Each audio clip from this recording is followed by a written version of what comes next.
Good morning, everyone. Could I ask you to take your seats, please?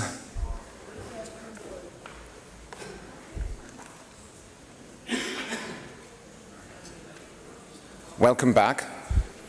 I very much hope that you all had a fantastic day, a fantastic evening, such as we did with all the speakers yesterday. Thank you very, very much again for that. It was a wonderful, wonderful occasion and evening.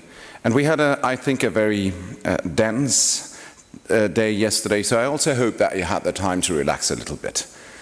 Today we have two fascinating panels, the first one being on technology and its impact on ocean governance. And that is the one I'm responsible for as moderator, with three very distinguished speakers, whom I'm going to introduce to you in a minute. The second panel then on the BBNJ negotiations, equally with three highly recognized experts on the subject matter. That moderation is going to be done by David Bosco after the coffee break. Now, to introduce the three speakers of the morning session, the first speaker is Maria Gavouneli, Professor of International Law at the Faculty of Law at the University of Athens. I'm going to use the short name of the university, if you allow. Maria is well known in law of the sea related community, no doubt about it. She has submitted many important publications on law of the sea related questions, was a Fulbright scholar at the University of California, Berkeley last year, I think. That must have been a fantastic time, I assume. I think so. She's also the co-convener of the Law of the Sea Interest Group of the European Society of International Law. We discussed that when having coffee just a couple of minutes ago, and also the co-chair, or rather was the co-chair of the Law of the Sea Interest Group of the ASIL, the American Society of International Law. Maria is also a member of the ILAS, the International Law Association's Committee on Sea Level Rise, which was mentioned yesterday, and which David Freestone is one of the rapporteurs, and we're going to listen to his talk in the second session this morning. Welcome, Maria. The second speaker is Peter Horn. Peter is with the Pew Charitable Trusts. He is an expert on measures and mechanisms to combat illegal fishing, a person that brings together policy, technology, and enforcement initiatives to stop this horrible practice. And I think you deserve a lot of credit for the work that you have done. Peter has a background in the British Royal Navy for quite some years, more than 30, I think, and is thus one of the most competent persons to speak and address the very issue. Welcome also to you, Peter. And last but certainly not least, Chie Kojima, Professor of International Law at the Faculty of Law, Chuo University in Tokyo. Chie was with the Musashino University, equally in Tokyo, until recently. The move to Chuo is quite a recent development. Chie holds degrees from Chuo University, but also an LLM and JSD of Yale University. Her recent or former posts also included an assistant professorship at Malmö, and she was also spending quite some time at the Max Planck Institute for Public International Law in Heidelberg in the past. Welcome also to you. Three distinguished experts. We are going, as yesterday, to have three presentations first, and then discussion and debate. Maria, please, the floor is yours.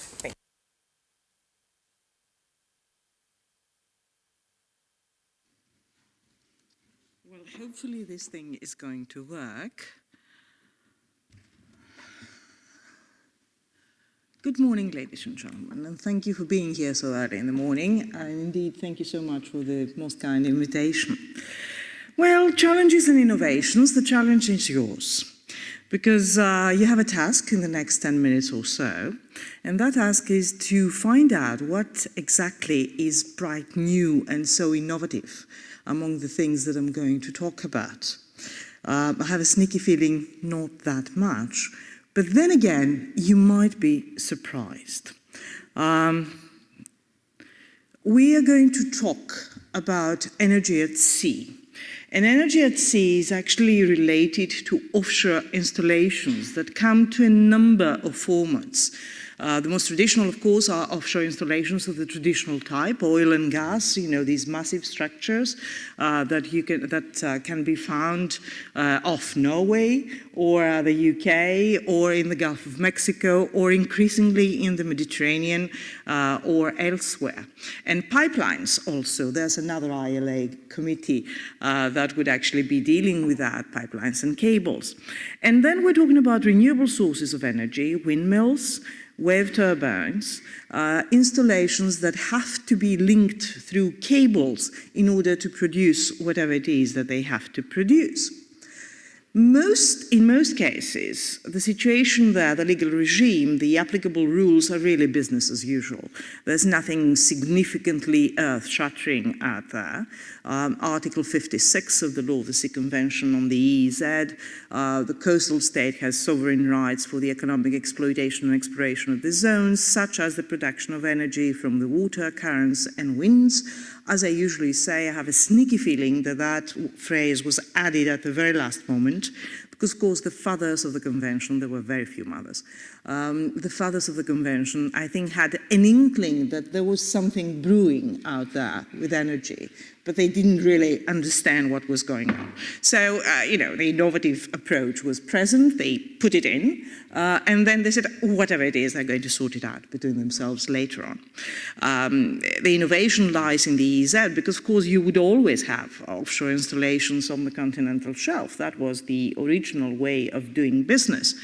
And equally, you would have offshore installations in the territorial sea, and in the high seas. It's a freedom of the high seas question, who is going to put all that money into an area where you don't have any guarantees whatsoever, apart from the flag state, isn't it? So it's literally like sinking millions into the sea. There are certain issues that need to be addressed, and the Law of the Sea Convention tries to address them. For instance, location. The whole idea of assigning jurisdiction in offshore platforms is actually to have a single jurisdiction, so that the coastal state would have regulatory powers, the coastal state would have enforcement powers, the coastal state would be responsible for any pollution caused. You would have all kinds of things like that. A minor point, pipelines? Can you possibly have a single jurisdiction in pipelines that by definition start from a place and end up in another place? And what is going to happen if we are going to have eventually platforms erected on the deep seabed? And is that any problem with the area? Who is going to take charge of these things? Are you going to have a license and approved, and by whom exactly? Another question. Is the limitation a prerequisite in order to erect this kind of installations at sea? Legally, not really. On the other hand, again, if you are not fairly secure in your legal regime, are you going to just go out there and sink all those millions in a disputed area? It happens, it hits the headlines, and there's always a question about that. To be very frank, energy installations as special circumstances is something that courts and tribunals have not really wished to consider. And what I found going through quite a lot of paperwork is that the ICJ in particular, they insist that energy considerations are not really a special circumstance or a relevant circumstance. And then, of course, they proceed in doing something that would take into consideration these energy installations that are already in place. So the difference between the proclaimed wish and the practice is really glaring in this kind of situation. And that can also be found in arbitral awards such as the Guyana-Suriname later on. But let me go back for a moment, because the obvious answer, one would say, would be a joint development arrangement that would actually somehow bypass the question of delimitation. Well, we've heard enough about Timor-Leste and Australia to know that this is a difficult exercise. I was commenting yesterday, suggesting that a joint development arrangement is like a marriage. You have to live with that arrangement day in, day out. And if you don't like your husband or your wife to begin with, and there's not enough trust among you, chances are that you are not really going to make it in a proper fashion. And that's also the reason why these kind of joint development arrangements are always fraught with danger, and they're very, very difficult to work in practice. And we're so happy about Timor-Leste and Australia simply because it seems to work. You realize that if you're making a success out of that, everybody else would be copying you. But there you are. Questions that need to be answered. But, again, there are certain rules that apply one way or another. Again, no innovation here. Environmental requirements, for instance, environmental impact assessment, access to environmental information through conventional regimes. The Aarhus Convention comes to mind. And, of course, the most important thing of all, and I think that is where the crux of the matter lies, is due regard to other uses of the seas.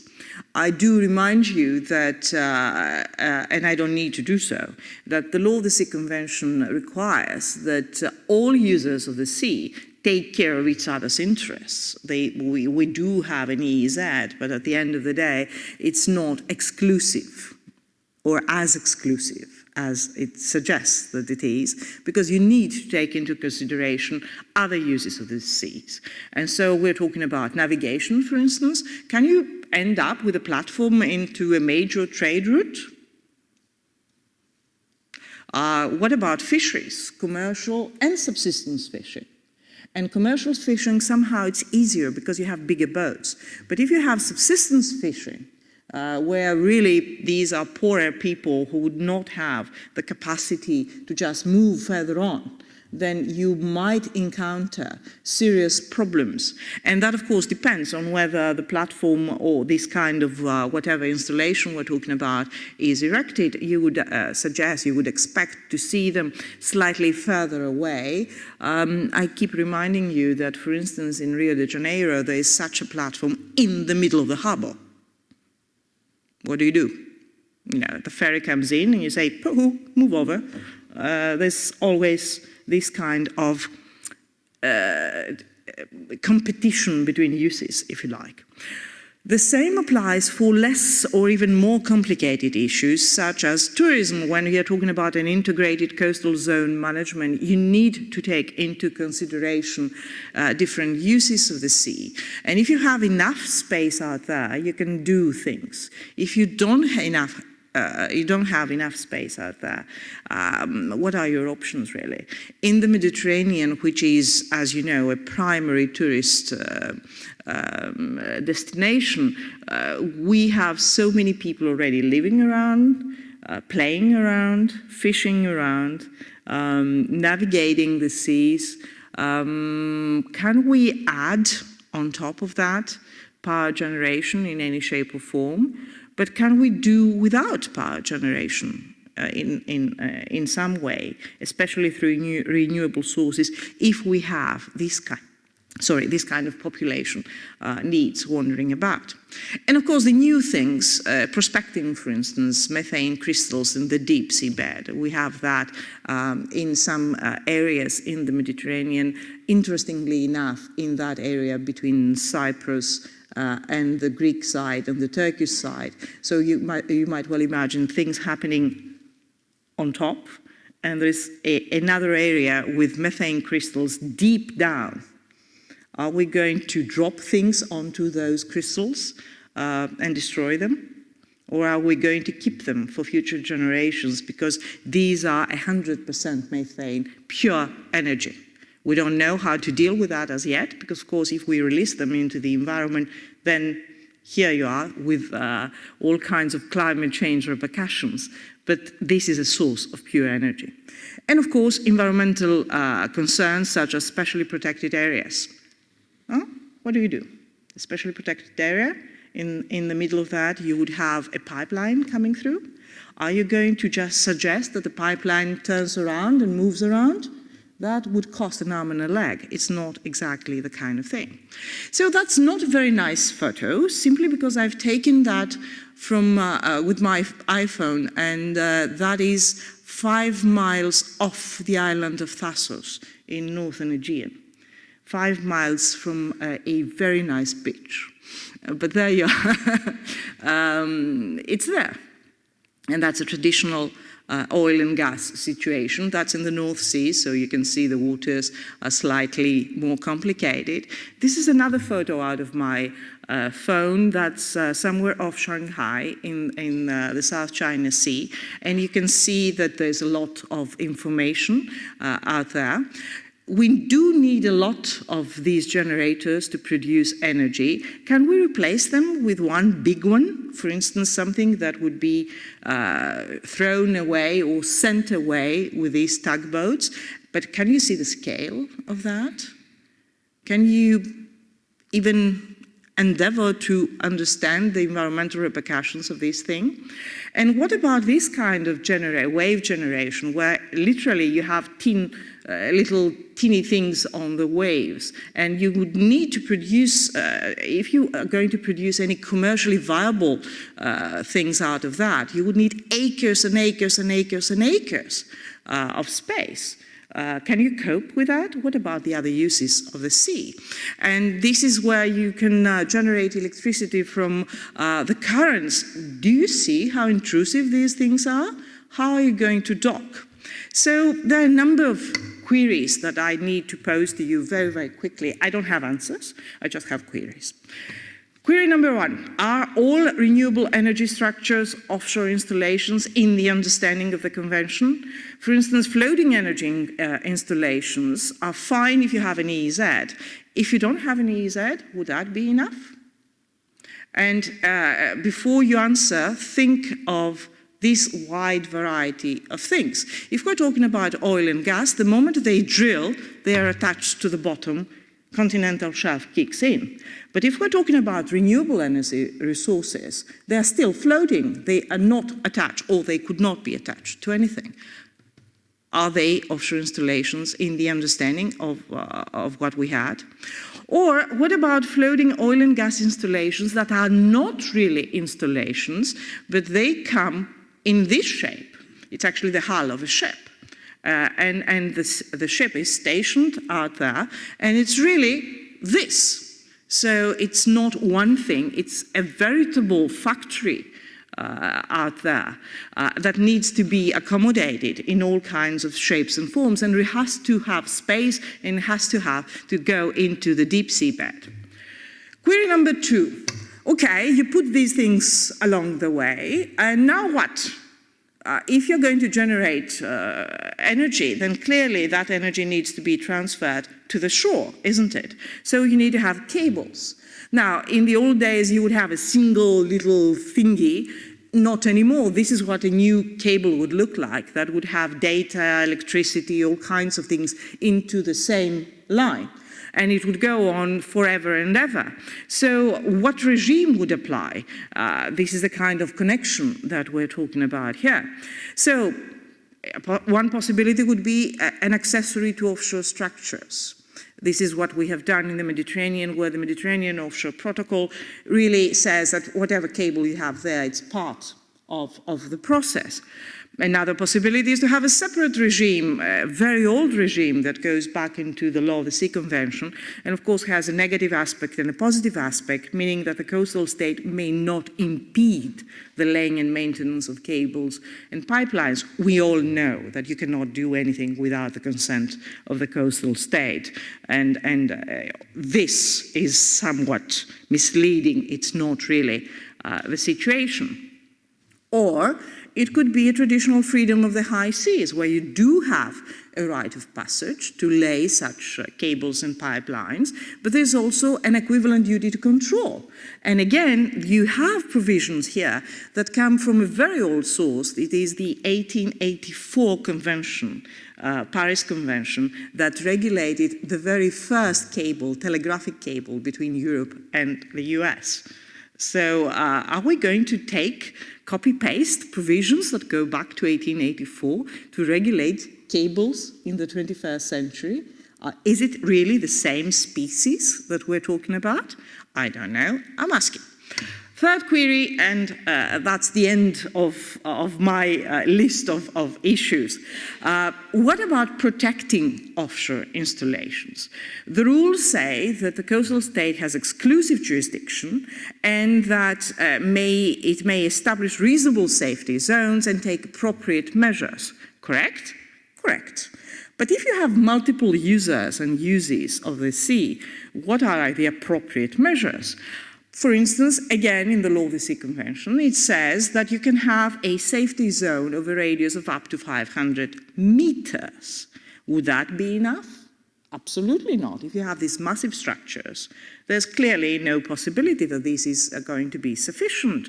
But then again, in the Arctic Sunrise, we came up with a number of comments that would somehow hint into a new arrangement, the arrangement being that it is mandatory to have safety zones, and it is in the nature of a recommendation to take appropriate measures, but appropriate measures in whichever radius, 3 miles, 6 miles, 12 miles, 200 miles.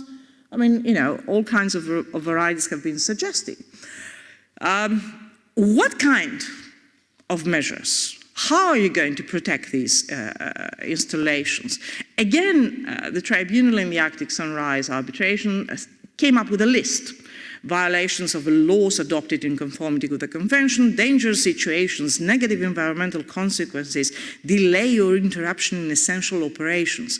Each word requires 15 different rulings to tell us what each one of those means. So it's such a vaguely drafted list that would actually get all kinds of things.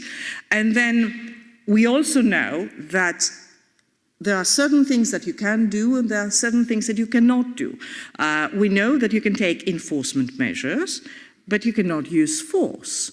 So Judge Haidar was talking yesterday about the military exception. Whichever way goes there, what are the criteria? Common sense at the end of the day? And then what about interference as protest? If somebody ends up in front of one of those or just simply wants to hijack one of those things, not just oil and gas platforms, but also renewable sources. Because, why? Because, you know, they bother the birds or whatever.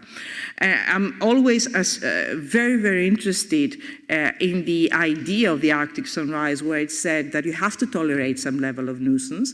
I'm highly amused by the US Coast Guard that suggested that there is a place which they called regulated navigation area, voluntary First Amendment area.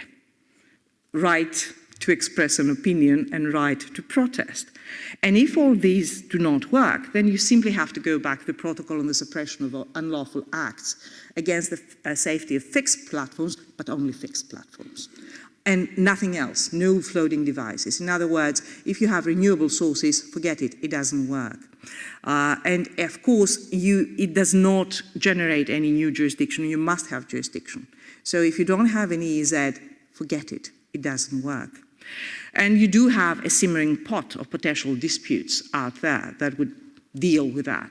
What are you going to do? End up with this? That's another real photo somewhere off Cyprus. Thank you so much.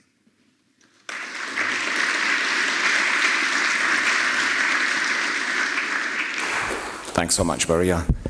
I think your presentation demonstrated quite clearly to us how new technologies in terms of energy production give rise to a lot of legal questions concerning the applicability of the international law of the sea and of specific instruments. Thanks very much. Peter, please.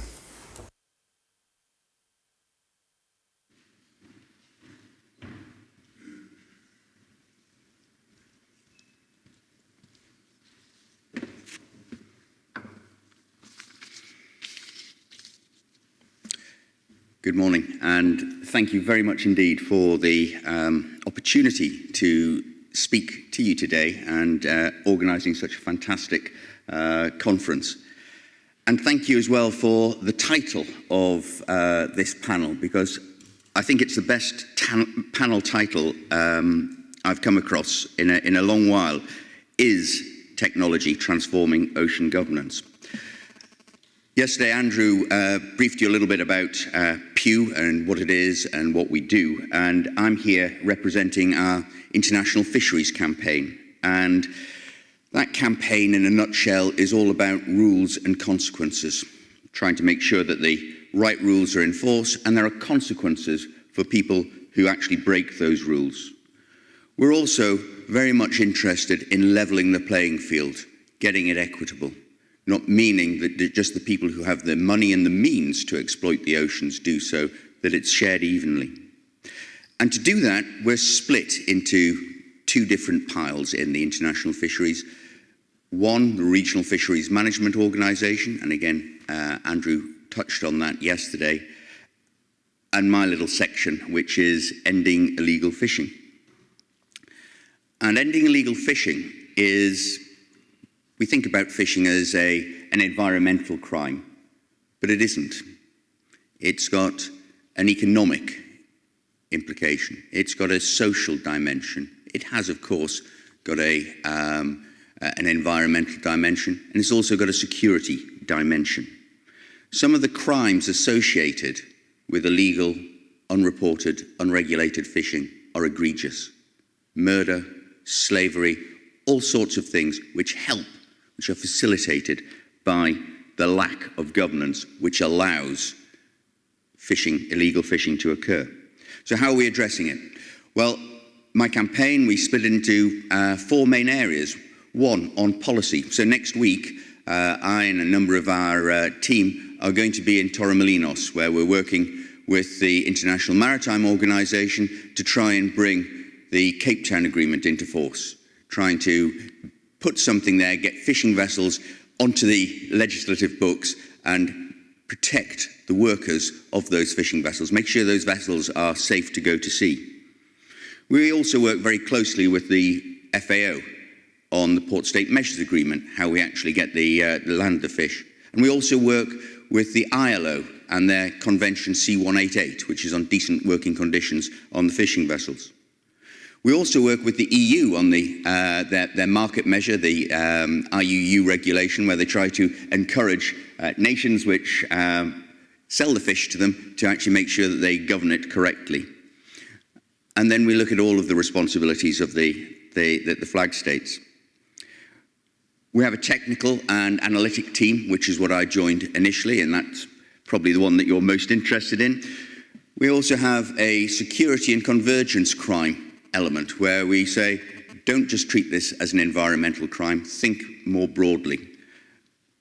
And then we've got one team which is looking at regional cooperation. And to date, we've had some pretty good success. And so we helped develop something called Fish Eye Africa, which is 8 East African nations who work together to exercise a little bit more governance on their waters. Me, as Alex introduced me, a long time at sea, and I actually spent over 16 years physically on the oceans. And my jobs there were not just looking out of windows, but picture compilation, understanding what it was that was on the sea around us. I used to work in intelligence, used to work in procurement, and when I saw the title to this, the first thing that my mind was drawn to was not the technical, was not the picture compilation or the procurement. It was my time when I was on the strategic staff of the head of the UK Navy, and I was advising him on how we were progressing with defence reform, defence transformation. And people always use that in the same breath, defence reform, defence transformation. But they were two different things. Defence reform was the reform of the Department of State, smoothing the processes, exercising the governance, which would then free up the heads of service to use money to transform defence, because they weren't going to be doing other things. What we found when we did that was it's very easy to change policy, very easy to change process, but it's much, much more difficult to change behaviours. And actually, governance, effective governance, is about changing those behaviours. And so my role here is to try and stimulate a little bit of discussion. And to that end, I deliberately didn't bring any slides. And the reason for that is not just because I'm lazy. I'm not really. But when we talk about technology and surveillance, which is my area of expertise, people get all excited about gadgets, about dots on the map, about a picture taken from space, whether it be electro-optical, whether it be infrared, radar emissions. These things have been around for years. When I was first in the Royal Navy back in the 80s, all these sensors, all this technology was there. And so people, when they start looking, when they start talking about technology, often miss the point. They see the technology and they say, ooh, here's a technology, how do I use it? They need to flip that on its head. What is my requirement? And then what is the technology that is out there? And so really the question is not, is technology transforming governance? It's, are we allowing technology to transform governance? And so we start off in thinking about technology and what it is and what it isn't, what it can and what it can't do. Well, I'd say that technology has absolutely revolutionized the way that we, society, look at the ocean, the way that we can understand the risks that are prevalent on the ocean, and how we can audit what's happening on the ocean. Technology has massively increased the amount of data that's available there. There are gazillions of dots on the map. There is all sorts of information out there, and we can disseminate it. Hopefully we can process it a little bit better. And hopefully over time it helps reduce cost. But it's not the answer. It's not even most of the answer. It is part of the answer. It helps facilitate the answer. It can't work in a vacuum. And if we focus on tech rather than capability, we often overcomplicate what is sometimes a very simple process. What tech has done with ocean governance is, I think it's moved towards democratizing it. We look, and everybody here is probably aware of Global Fishing Watch and the satellite-derived positions that are called Automatic Identification System, AIS, which you can track around the world. That's great, but in a court of law, it's not applicable. You can't get a prosecution purely on AIS. You've got to marry it up. It starts allowing you to ask the question.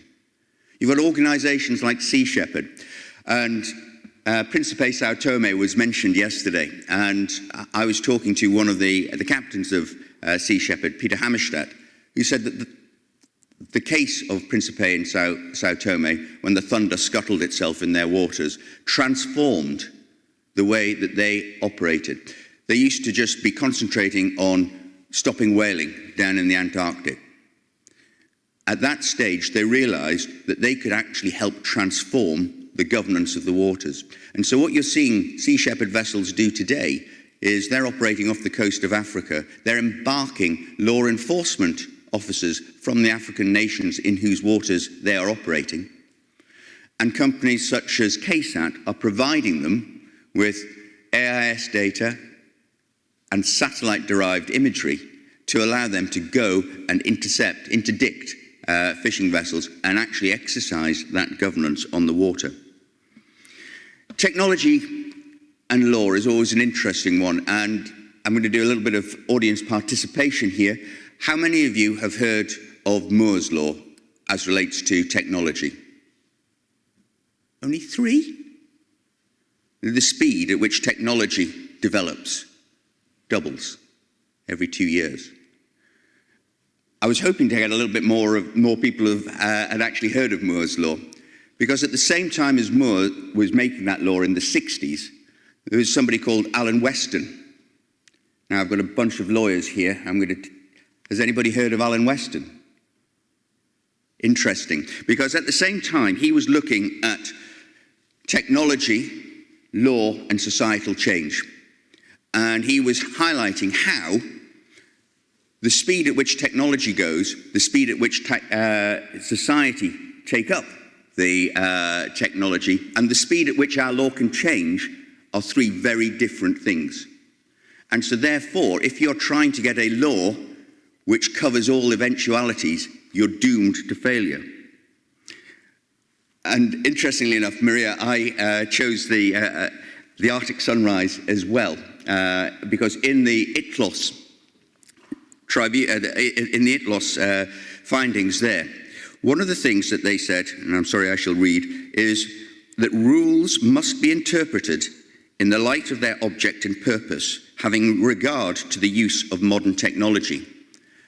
And for me, that was incredibly powerful, because it was saying, hey, we're not going to be specifying whether it's AIS, electro-optical, or whatever. What we're saying is the intent is that you should be able to use this technology in what we're doing. Privacy is one of the things that is often talked about with technology. I mean, you go back to 1890, and I mean, gosh, if you don't know about Moore, you won't know about Warren and Brandeis, who first talked about the right to be let alone, their right to privacy, because somebody took a photograph of a wedding and put it in a paper, and this was the start of privacy. And so often we say, well, we can't track the fishing vessels as they go around the world, because actually doing so compromises their privacy. They have the human right for privacy. That's Article 8, I think, of the Human Rights Convention. But of course, that has two parts. And you've got the right to privacy, but if you're doing wrong, you don't have the right to privacy. And they're out on the ocean. And when we're driving from A to B in the UK, and I'm driving on a public highway, a motorway, I know that there's an automatic number plate recognition going on, and if I'm in an area where there's reduced speed, my car will be monitored from the start to the end. They don't know it's me in the car, but they know that my car, or a car with my number plate, was going from A to B, and they can average that speed. That's changed my behavior, because I no longer speed until such time as I see a policeman with a radar, but it actually is not invading my privacy, because if I don't break the law, that information is just ditched. If I do break the law, it is used against me, and we need to start changing things. And so one of the things which we did as a campaign, we helped do remote surveillance of Pitcairn Islands, about 8,500 to 9,000 miles from the UK. And we showed to the UK government that they could reasonably do remote surveillance of those vessels and have of those waters, huge waters, and have a decent idea of what was happening in there. And on the basis of that, they established a protected area, which was fantastic. And then, on the basis of that, they changed the law. And the law for the Pitcairn Islands, and we were invited to comment. And so we did, and made sure that they put in there that technology, remote surveillance technology, could be used when actually prosecuting. So, is technology transforming ocean governance? Well, I'd say, in the terms of UNCLOS, 25 years on, no one treaty can transform ocean governance. Like situational awareness, the picture compilation which I used to do at sea, we need layers. We need layers of treaties, layers of information. Because we have UNCLOS, we have the Fish Stocks Agreement, we have the Port State Measures Agreement, we have Convention C188, hopefully we'll have the Cape Town Agreement. We've got laws like the EU IUU regulation. We've got national laws. Flag states, the people who actually own these vessels, who give their flags to these vessels, have a huge set of responsibilities. We need them to start stepping up to the plate and meeting their responsibilities. One of the key responsibilities of a flag state is that that flag state is responsible for fishing, for prosecuting the fishing vessel it flags if that fishing vessel breaks the law in another country's waters. They have that responsibility, but very few of them do it. The ocean, as we talked yesterday, is a global common. That doesn't mean that it should be a free-for-all, that it should be something for those with the money and the means to go and plunder. We all have a duty to manage that equitably. Is technology transforming ocean governance? On balance, I think that yes, it is transforming ocean governance, but slowly. And to transform that ocean governance, first, I think that we need to reform ocean governance. We need to reframe and put a little bit of muscle in the treaties, in the conventions that we have, and use vision and leadership not only to share technology and do the capacity building, sharing the data, but most important, start changing our behaviours, start changing behaviours of government, and demonstrate the political will to actually govern these waters, and to make sure that the rules, many of which are already in place, do have consequences for those that break them. Thank you very much indeed.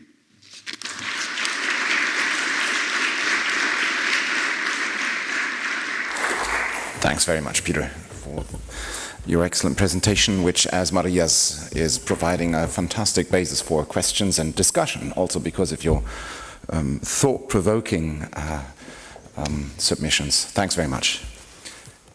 Chie, please, the floor is yours.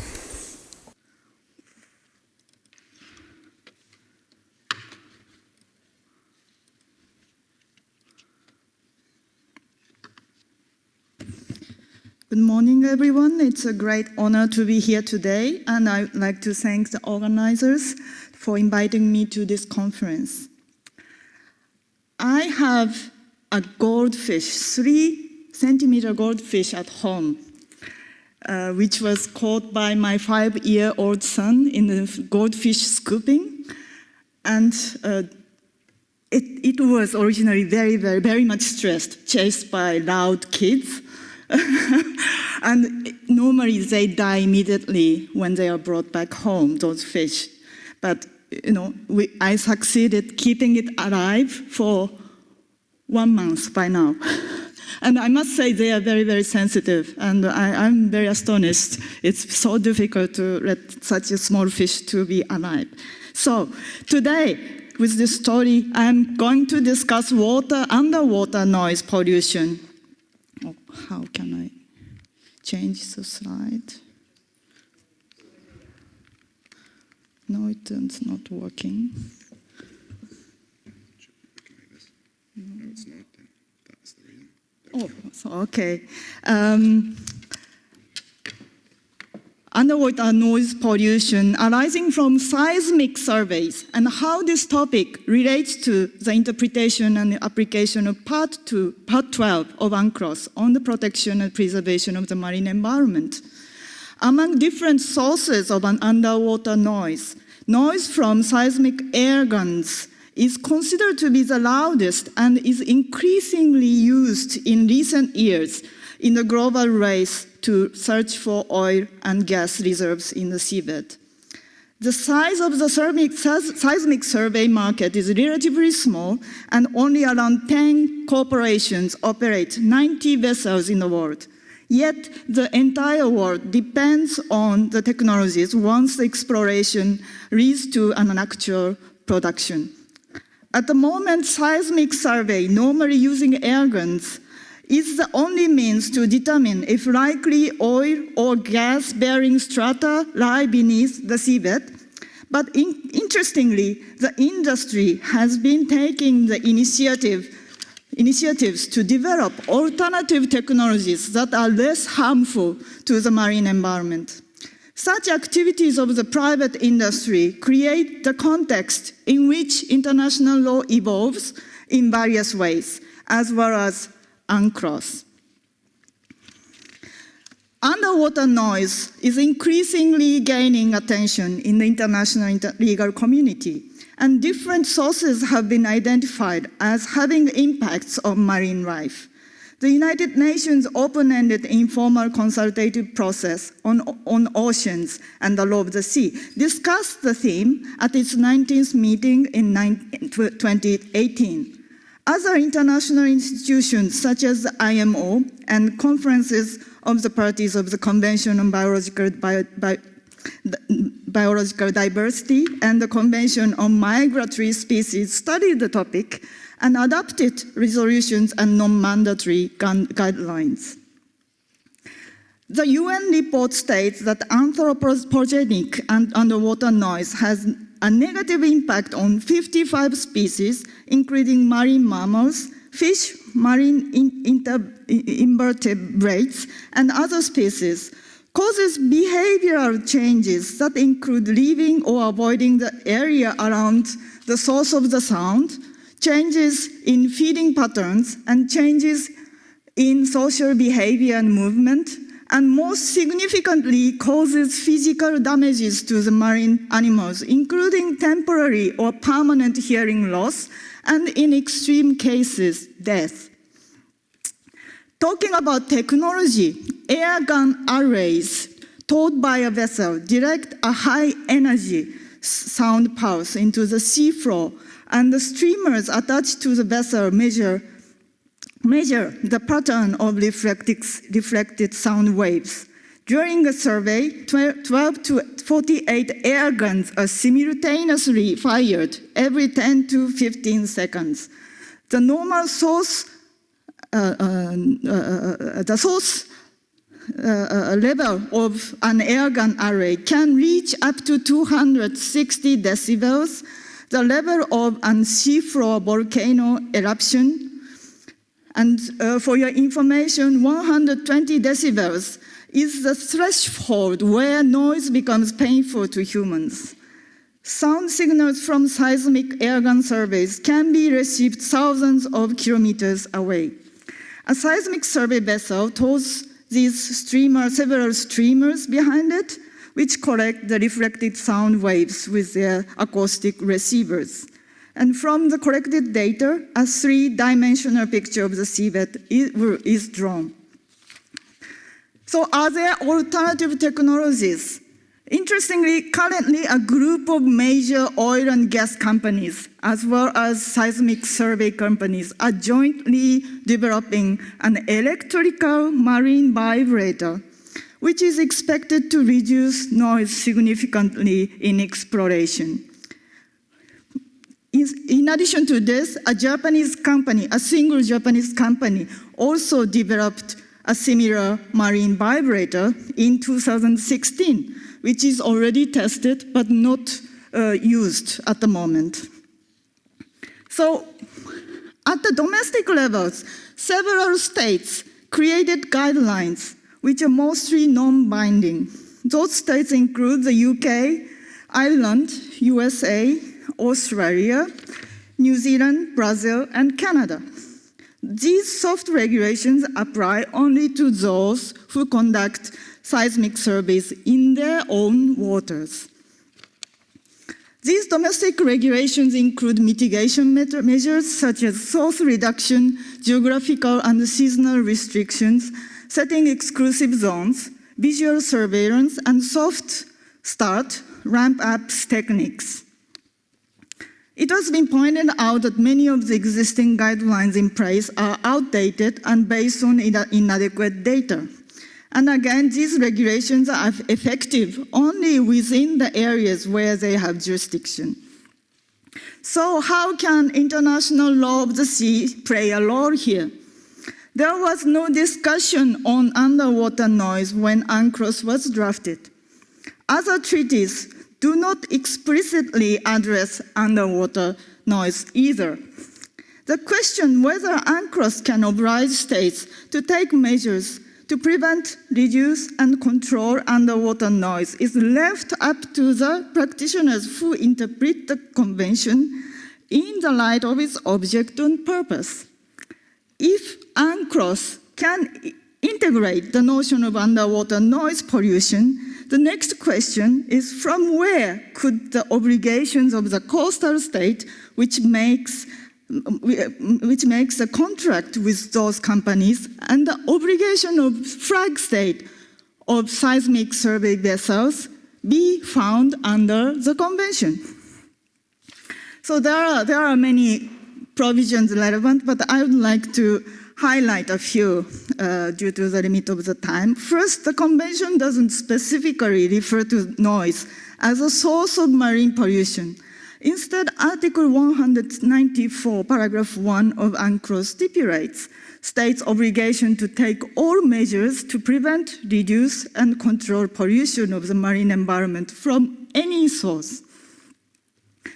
Furthermore, Article 1, paragraph 1(4) defines pollution of the marine environment as the introduction by man, directly or indirectly, of substances or energy into the marine environment, which results or is likely to result in such deleterious effects as harm to living resources and marine life. Even the report of the UN Secretary General states that sound is a form of energy. Therefore, noise pollution could be integrated into these provisions for the purpose of the protection of the marine environment. Second, I would like to draw your attention to Article 196 regarding states' obligation to take all measures necessary to prevent, reduce, and control pollution of the marine environment resulting from the use of technologies under their jurisdiction or control. There is no definition of technologies under this provision, and it is so broadly drafted that a textual interpretation, as well as in the light of the object and purpose of the convention, would allow any technologies ranging from biotechnologies to the use of air guns to fall under this provision.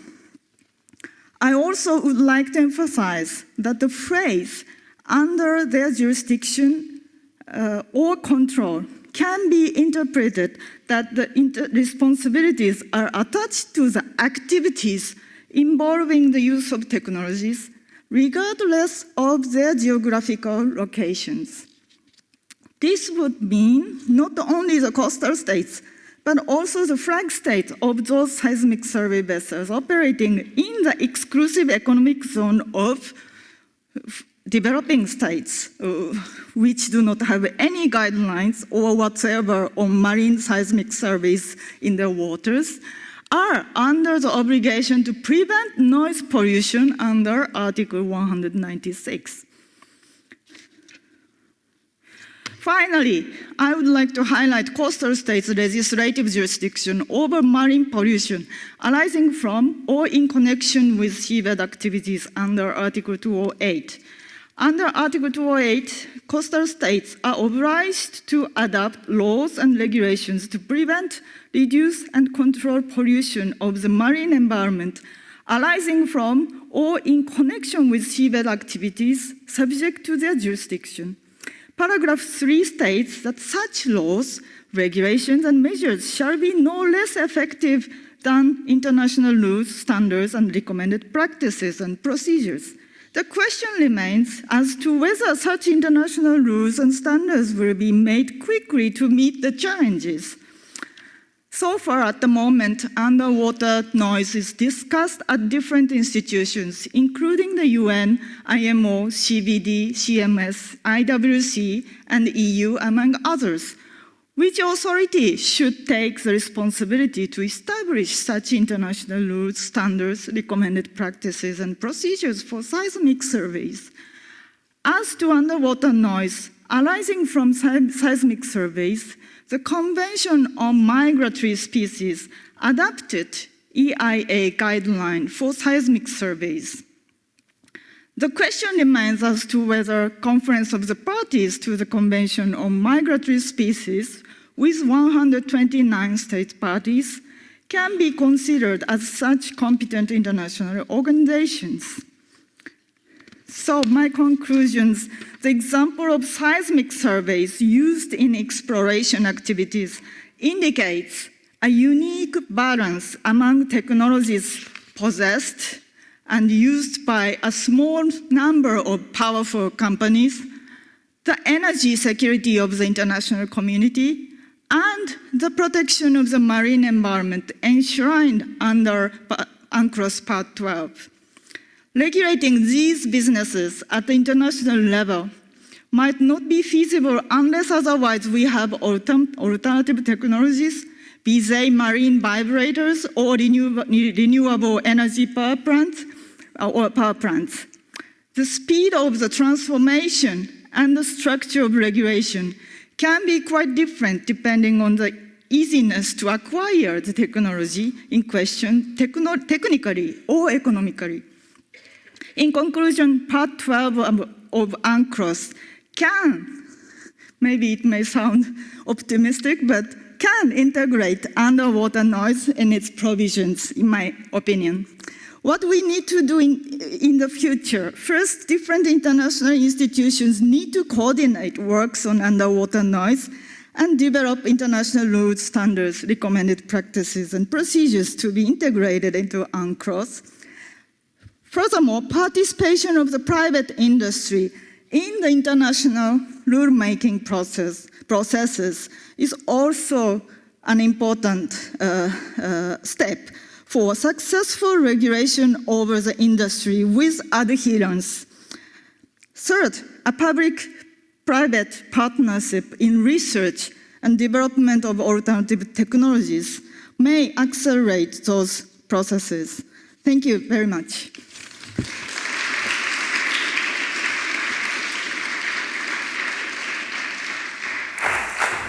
Thank you so much for yet another wonderful presentation, which made it very clear, I think, that it's not only a matter of whether technology is transforming ocean governance, but it's also a matter that technology is challenging ocean governance and the marine environment as such. And that became very clear also in Maria's paper.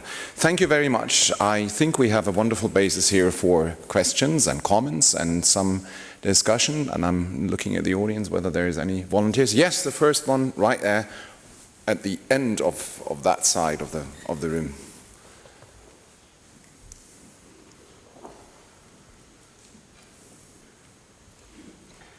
Thanks. Done? Yeah, it's working. Okay. Thank you for the presentations. This is just in regards to the last presentation on underwater noise. I think it was great that you focused on seismic surveys.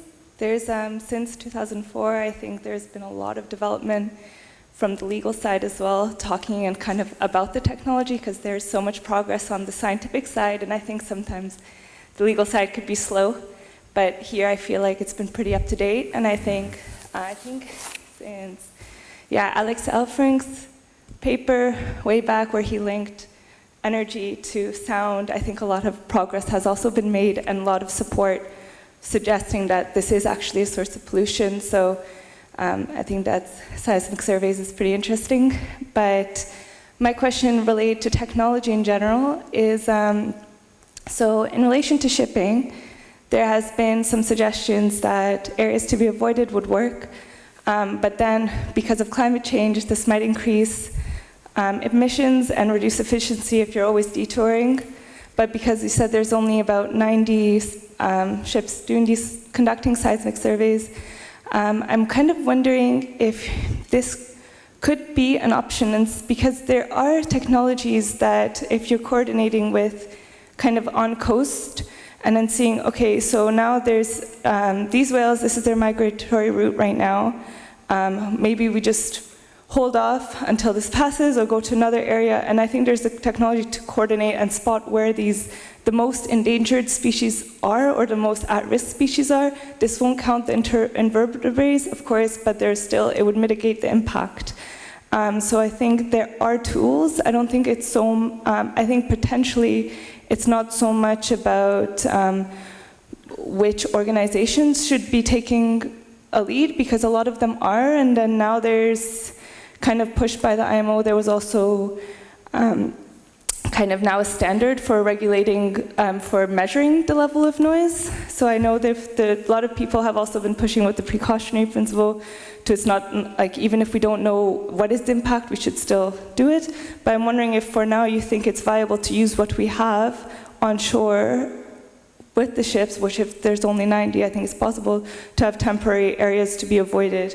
And if that is already enough to kind of do it if we want to. I think the tools are there, it's just whether we're recognizing it's an issue or not. I'd be interested to hear your opinion.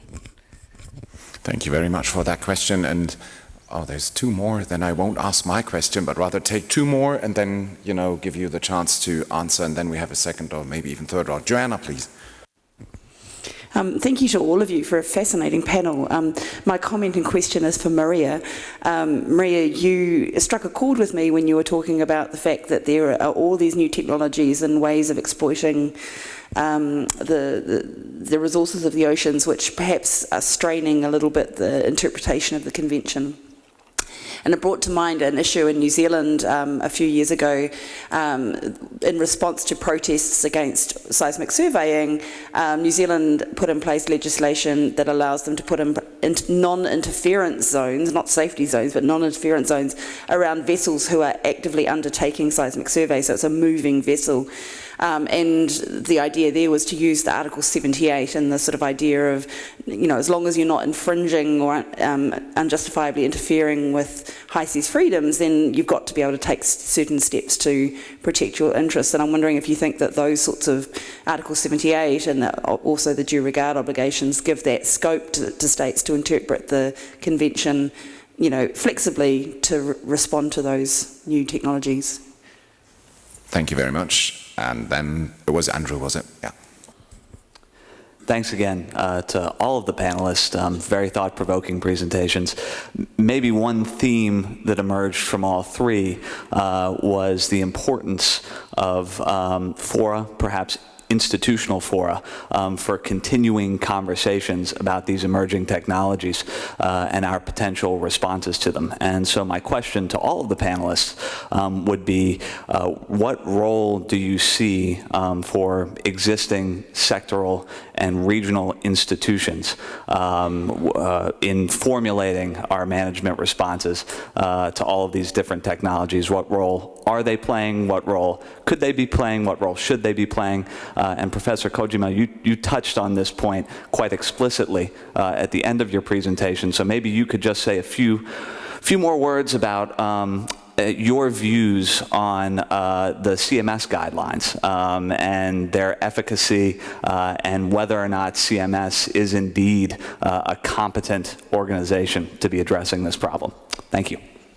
Thanks very much. Chie, if I may, just a very brief follow-up on the last point, because I'm also not familiar with the details of the CMS guidelines. I was wondering, what is the starting point for the environmental impact assessment? Is it the technology as such? I mean, is the idea that you have to do an EIA with regard to a specific, say, air gun or something, a method? Or is it rather the deployment of that technology? Because that would make a big difference, also in terms of, its practical implementation. I don't know whether are aware with the details. I'm not, and that's why I use this opportunity to ask. And since you're checking, maybe you want to start, Maria, with the reactions? Thank you. Well, the true question is really whether the regulatory framework that we have in the Convention, but also beyond the Convention in customary international law, is sufficient to cover all these new challenges. As I indicated already, I think that there is a kernel of a nucleus of regulation in place, but the moment we move on into particular manifestations or new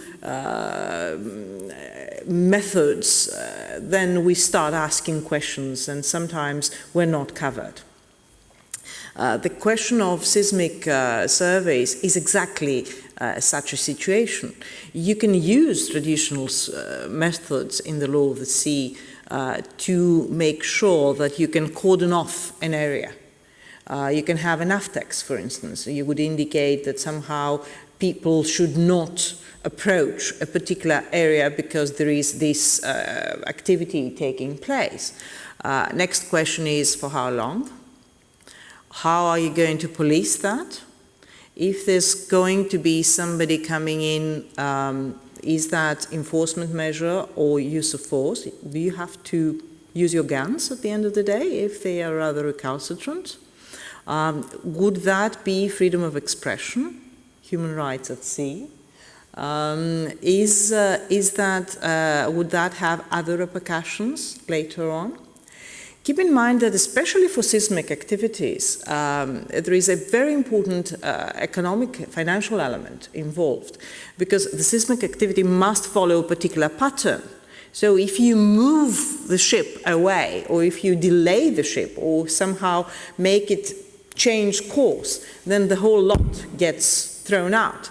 And the damage might rise to the tune of millions. So it becomes a very, very difficult exercise. At the end of the day, it's balancing of interests.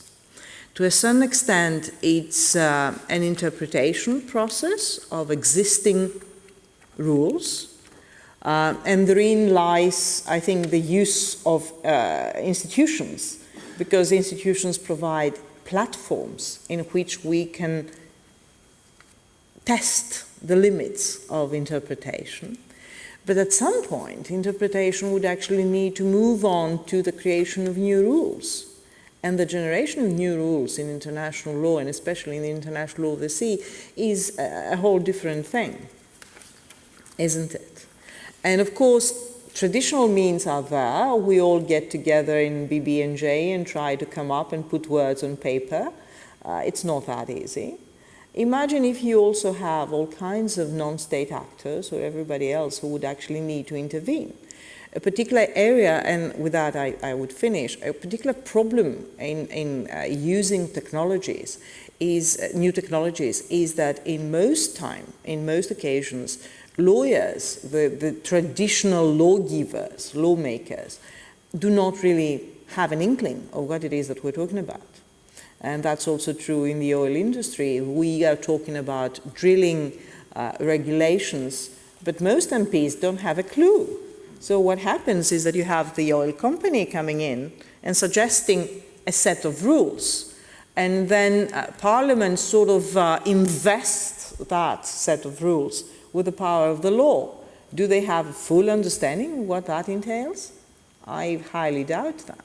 And that's, I think, a perennial question that goes all the way back to legitimacy and how we create law into the 21st century. Thank you.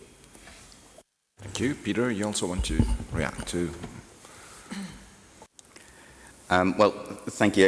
It's funny when talking about environmental risk assessment, and here, yet again, unencumbered by knowledge. But many years ago, I was part of a trial when we were doing a low-frequency active sonar, and a full environmental risk assessment, as we thought, had been conducted. The transmission occurred, and then about 150, 200 nautical miles away, a diver got disorientated by the noise, went to the surface and actually died. The risk assessment, the environmental risk assessment, wasn't complete enough. And I think that if you talk to many of the people who are interested in, the protecting the ocean, they're looking forward to the decade of science where, before we actually start doing the mining, doing the exploitation, we do perhaps a slightly more comprehensive risk assessment. That's out of my area. But the point about governance and the current fora that we have, from my perspective, and it is fairly myopic on fisheries, I think that there is too much overlap, and we look at the surface of the earth or the surface of the sea, and you have various regional fisheries management organizations, regional fishery boards, states, all responsible notionally for the same water columns. And until we actually get to grips with that and think about how the ocean should be governed for the benefit of all of us, we're not actually going to make as much progress as we could make.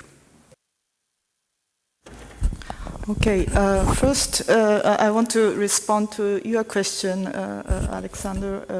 The CMS resolution includes EIA guidelines, and this is divided by source by source. So, you know, they have an EIA guideline for seismic surveys, but for another one for construction works.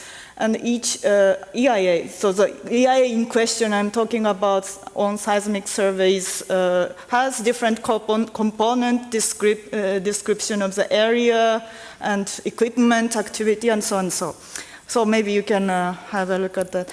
And the first question raised, I'm of course aware of those works by IMO, but today my point is that, you know, I'm not saying we should have one single comprehensive, you know, guidelines for every source. I think each different, you know, organization should deal with sources that they are, you know, competent to deal with. Like IMO, of course, for shipping, I think it's the right way to go.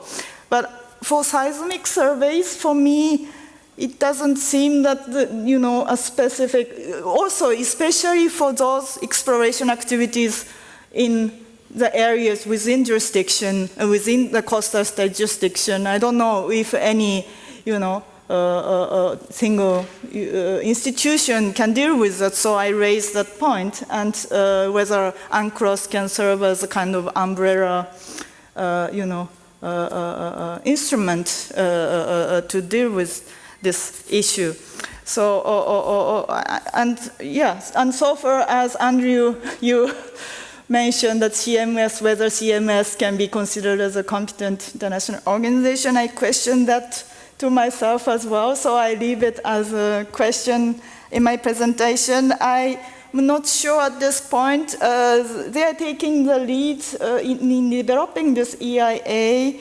Number of parties 129 compared to IMO having 174, and I try to figure out what is the participation, you know, of, you know, non-members. Like, you know, CMS has partners with other international institutions, governmental bodies, non-governmental organizations, and the private sector, they say on their website, but I don't have good insights into this. So, well, but I don't know, regarding the legitimacy, I can say a definitive answer, but maybe General Assembly, of course, if they adopt a kind of resolution, maybe they might have more legitimacy to, as compared to those, you know, the conference of the parties of CMS. I'm not sure. Yeah. Thank you, Peter. You wanted to make a comment? Yes. Sorry, yes, it was actually just going back onto the shipping areas to be avoided, and just a couple of things of what the IMO can and can't do, because quite a lot of the IMO's responsibility would be, say, a trans-ocean voyage, and most vessels will do those on great circle routes using the currents. These have been developed over years, and that means that they have less pollution by doing that. And one of the things we would also have to be very careful with in what can and can't be closed is international straits and things like that. So to make sure that we frame such legislation that it does ensure that those arteries for commerce and shipping traffic are kept open. And local coastal states are, of course, allowed to establish closed areas. Thank you. There's a question right there, and then I would two. I see Monica. 3. Okay, let's connect again. Yes, please.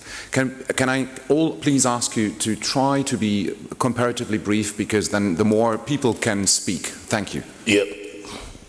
Will be very short. For Timor-Leste is very interesting this session, as Maria mentioned. After having the boundary, now we are going to start the petroleum activities, oil and gas. That is why, for us, as a young country, we hear yesterday we talk about capacity building, knowledge, etc., etc. And I only have a very simple question. Can we get your presentation, and can we have a connection with you to open our mind, to open our knowledge, because we are an island, and that is why everything that you explained here touches us. We need to know. Thank you. Thank you very much, Minister Guzmão. That's a nice side effect of participating in this conference, Maria, isn't it? Monica, please.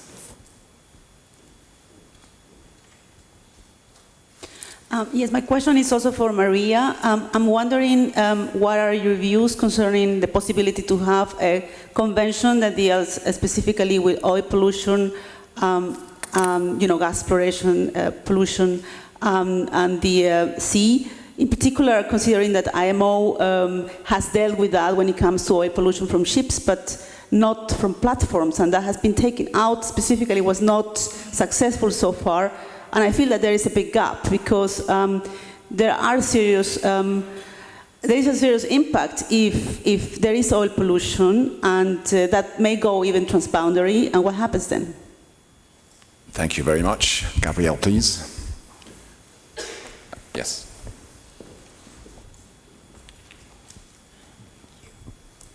Thank you for those very interesting presentations. I have lots of questions, but I will restrict myself. During the UN open-ended informal consultative process on oceans and the law of the sea, many delegations stated that they considered anthropogenic underwater noise a form of pollution under the convention. Do you consider, and there was no opposition voiced at that meeting, which is open to all member states of the United Nations, do you think that that would be authoritative enough in order to provide guidance to states in how to address the issue? I had a question also then for Peter. In terms of you touched upon the forced labor issue. Of course, there's also a protocol on forced labor, but this is an issue that hasn't really been raised sufficiently at the international level. How can one bring that issue more forward? And one question for Maria, sorry.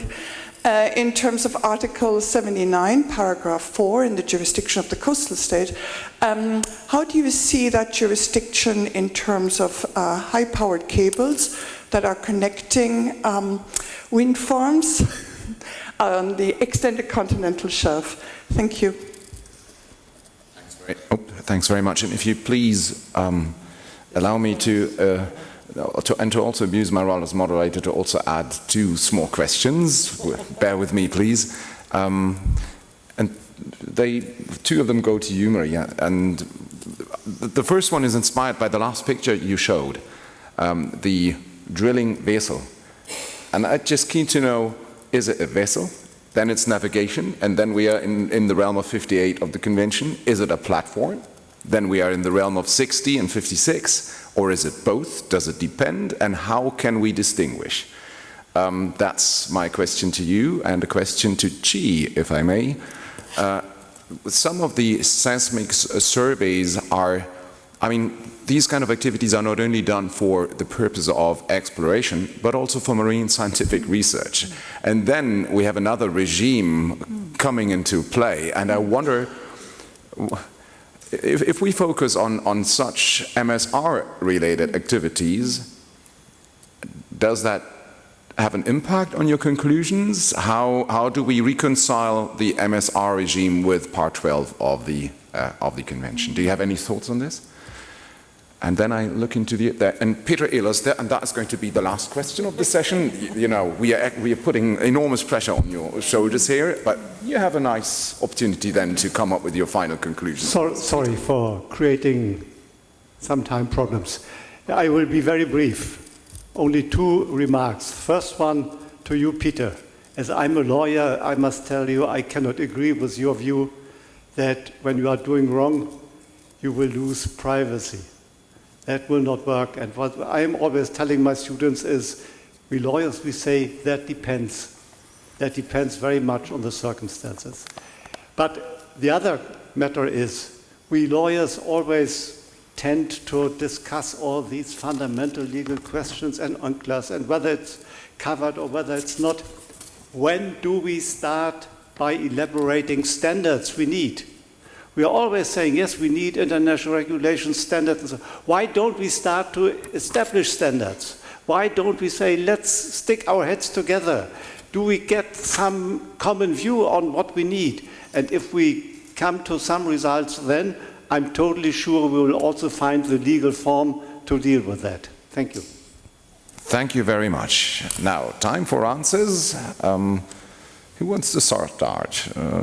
Maybe you this time? We do it this way? Chie, please. It doesn't. Is it okay? Okay. So thank you for a great question. I personally think it can be considered, as subsequent practice in interpreting the treaty text. The fact that nobody disagreed with this, that noise is a pollution. So that's my answer. For Alexander, yes, you touched upon the point I avoided to refer. But yes, of course, the seismic surveys are used for both purposes. And there's a article regarding marine scientific research. But also, even for that case, I think those who are conducting seismic surveys are not free from the obligation to protect the marine environment. So my conclusion wouldn't be so different, I think, yeah. Thank you.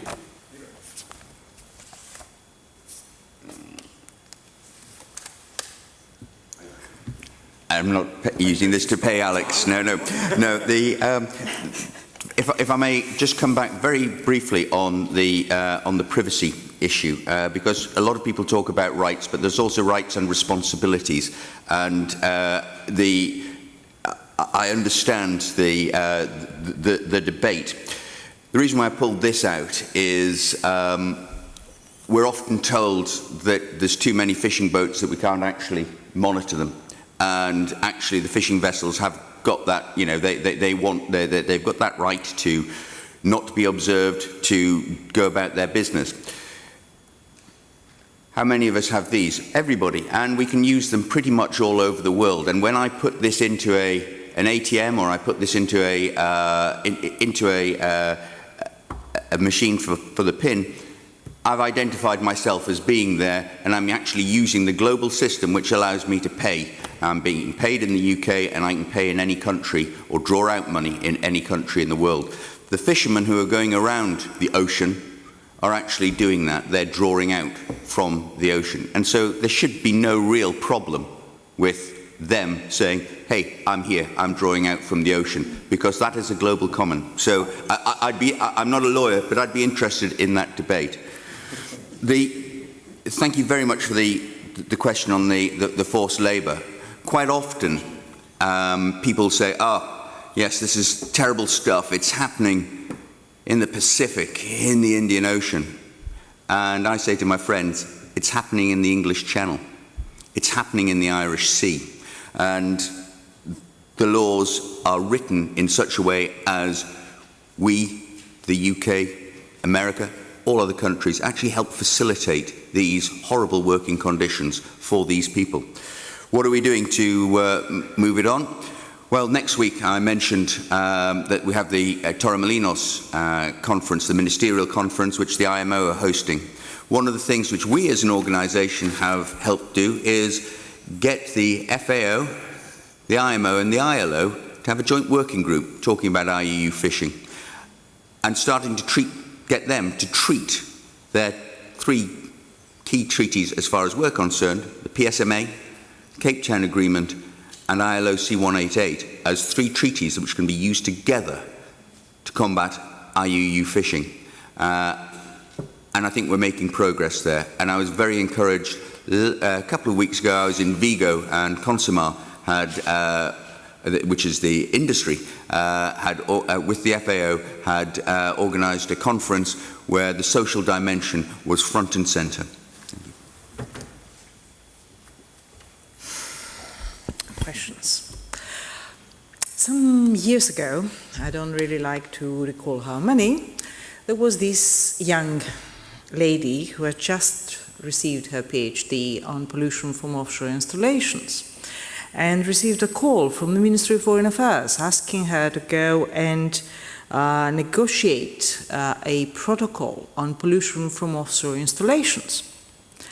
Because, of course, who else would know better than a very recent PhD holder on that particular issue? The protocol came through, duly signed, but it stayed on the shelf for more than 11 years, 12 years. That was the Offshore Protocol for the Mediterranean region. Why? Because nobody bothered, because there was no particular sense of urgency about that. The protocol, which was my first endeavor into the world of negotiation, that was my first thing, the first time I moved into this arena. Not an outstanding success, but it eventually came into force only when the European Commission decided to just review the rules on liability. After the situation in the Gulf of Mexico, when BP realized that they can actually move fairly freely. There's not something out there that would compel states to come up with these kind of rules. They prefer to have a relative freedom. The general rules would apply. But time and again, we have seen that when it comes to responsibility and liability, they are not particularly thrilled to move that thing that can further. And it's actually, again, the Mediterranean is a very pertinent example, because in the first version of the Barcelona Convention for the Protection of the Mediterranean Sea, 1976, it said that the rules of responsibility apply, and they would be further elaborated. When the convention was revised in 1995, the same thing, the same wording stayed in, and the phrase that it would be further elaborated was cut out, because people realized that, ridiculousness goes up to a certain point. But again, as I said, we rely on existing rules to address particular questions. The same applies pretty much to your question as well, because these things are both or 3 times different species at the same time. So if you have a drilling ship, it is a drilling ship as it moves along. So all the regulations on navigation of ships would apply. The moment it is anchored somewhere, then it is converted into an almost stable situation. It becomes a platform. What would that mean, a platform? As we've seen, we have some rules that would apply to traditional oil and gas platforms, but anything that goes out of the traditional, steel and cement kind of situation doesn't really play well. And then you would have situations where one of those things, for instance, there's a ship, a factory, that would be anchored off the port of Alexandroupoli in northern Greece. And it would be connected to all kinds of transfer of energy devices all over the place. Now, is that still a ship? Has it become a platform, what particular regime would apply on that? And that, of course, has other implications, insurance, all kinds of things. So there you are. I mean, technology moves forward. Law, as I usually say, is reactive. You need to see the need, and then, only then, you try and cover it up. Thank you. Thanks very much. Maybe just to add, there have been incidents in European states where foreign flag vessels were involved in the process of constructing offshore wind farms in the EEZ of the coastal state. And these construction ships were kind of standing on legs, which means fixed with the seafloor. And coastal states seem to have taken the position that, oh wow, it's more than simply, even more than anchoring, so it's a platform, and we exercise exclusive jurisdiction over the foreign flagged ship because it has now been transformed into a platform. And the question is, to what extent can that argument be brought forward? It's not an easy question. Just to, at the end of this wonderful session, to submit some food for thought to all participants. Now, I think what has become very obvious in this panel is that the answer to the question that we posed in the heading to which you referred, Peter, is not easy to answer, and that the picture is really very broad. Yes, technology is certainly part of an answer to challenges, in particular when it comes to overfishing, overexploitation of resources and marine environmental protection, but it's also one of the causes that result in problems in the application and further development of the law. So maybe that is the ambivalent answer to what we discussed. Thank you very much, and please join me in giving a round of applause to the three speakers.